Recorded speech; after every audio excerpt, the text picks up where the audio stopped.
Hey guys, what's going on? I know it's been a little bit since we've had a little bit of an update here, so I want to go ahead and make a video right now to let you know what's going on. We have some very exciting news, but before we get to the exciting news, got to have a little bit of bad news. So where do we start? So I think since the last video I've made, it's been a little bit. Again, a lot of stuff been going on personally, so I do apologize about the long time between videos. But the last thing we did since the last video is we were able to get a VRSF charge pipe and HKS blow-off valve on the car, and we were able to do that installation super quick, not a whole lot of trouble, very easy. Everything was in the kit, it was perfect. Fed on the car really well, and also took away my anxieties about running 18.5 pounds of boost on the stock charge pipe, so no more of that. So that was done, and then we also were able to get the VRSF 7-inch HD or high density core intercooler. So that was put on the car, and we were ripping along, making some really good progress. The IATs were just mint. I think we'll show you some logs here soon, but the IATs were mint, you know, maybe 10 degrees over ambient on the worst day, and just, you know, the car was running really well. We were very happy with it. Then we had some turbo issues, so some classic N54 turbo issues. Let's jump into that real quick. All right, guys, so this is kind of where things started. So once the car started smoking, which we were testing for some boost leaks and stuff, and once the car started smoking after tightening up some clamps and stuff from the intercooler install, we took it for a drive, and it kind of smoked a little bit, stopped smoking, smoked a little bit more, stopped smoking. So it wasn't like a big thing for a little bit. So we went ahead and took it for some drives, and then once we pushed the car hard, we got these faults right here, these active codes that you're seeing right here, this 2F9E and the 30FF, the classic 30FF. I don't want to see that. So we saw that, and so to the shop it went, and here's kind of what we did at the shop. So here we were able to just kind of again check all our boxes. We wanted to make sure that it was indeed the turbos. You know, a lot of times in the community you got all these, you know, hey, smoke, you know, a little oil, boost pressure faults. You know, you kind of can already kind of start to guess that, you know, turbos are going out, but we wanted to be sure before we invested the time and money into replacing the turbos, because it's a very costly and time-consuming process. Parts are expensive, and so again, we just wanted to be sure. So we checked here, we checked the wastegates, we did the vacuum test on the wastegates. Both were in spec. Looks like it's between 25 and 30 inches of mercury is kind of what you want it to be between. We got 28, looks like on bank one, and then 26 on the other one, and they both kind of fell within the range. We also had an intake system leak test where we were to smoke the intake, make sure we're not leaking any boost out of the intake manifold or any of the turbo piping that we had just replaced. And then once they put everything together, and they were, because I'd initially cleared the code, once they put everything back together, went to drive the car, now it was smoking horribly, kind of like it did to me on the way to the shop. So it was smoking really, really bad. So it finally was able to do that for them. And so they weren't able to replicate the 30FF code because it was smoking so bad you couldn't even really jump on the car too much. So that's kind of what we find. So we also replaced some vacuum lines, again, just to be sure, between the boost solenoids and everything. And again, we pulled the down pipes to observe for any leaks coming out of the exhaust side of the turbine. Didn't find anything. Pulled the inlets off. Still weren't able to find anything, but we're going to insert some clips because if you come up in here, that moves in and out.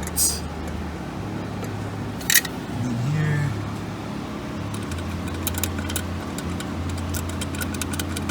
that's making noise, rattling around.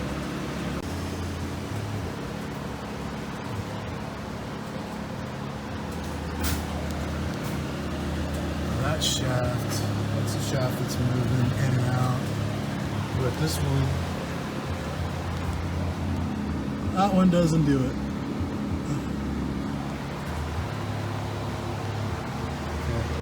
So there you can see, guys, we had a little bit of shaft play on the Bank 1 Turbo, some wastegate rattle on the Bank 2 Turbo, all the smoke, everything we were able to basically put together, and yeah, therefore we could now condemn the turbos. We had done our due diligence at that point. Maybe again we could have jumped to that before, but we wanted to be sure. The car had actually just went in for maintenance, so I've had a very N54 like ownership experience. So the car literally ran on my E60 tune, stock fuel system, downpipes.